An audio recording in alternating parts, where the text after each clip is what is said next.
Hello viewers, আসসালামু আলাইকুম। কেমন আছেন আপনারা? আশা করি আপনারা সবাই ভালো আছেন। আপনার দোয়া আমরাও ভালো আছি। সো আজকে আপনাদেরকে দেখাবো ঝালমুড়ির একটা সুন্দর একটা রেসিপি। ঝালমুড়িটা হচ্ছে আমাদের নাস্তার করার যে তালিকাটা থাকে, পছন্দের তালিকার একদম শীর্ষে অবস্থান করে।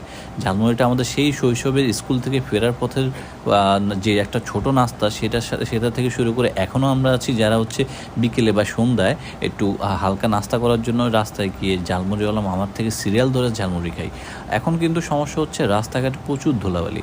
রাস্তাঘাটে এভাবে ঝালমুড়ি খেতে গেলে জিনিসটা টেস্ট হলেও অনেক স্বাস্থ্য ঝুঁকি থাকে। আপনারা কিন্তু চাইলে ওই জিনিসটা বাদ দিয়ে ঘরের মধ্যে সুন্দর একটা স্বাস্থ্যকর উপায়ে একটা ঝালমুড়ির রেসিপি তৈরি করতে পারেন।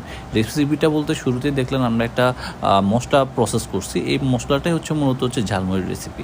এভাবে তৈরি করে কিন্তু আপনারা এটার সাথে হচ্ছে সচরাচর আমরা যেটা মিলাই, যেমন হচ্ছে পেঁয়াজ, তারপর হচ্ছে টমেটো, তারপর হচ্ছে কাঁচামরিচ, এগুলা মিলিয়ে কিন্তু আপনারা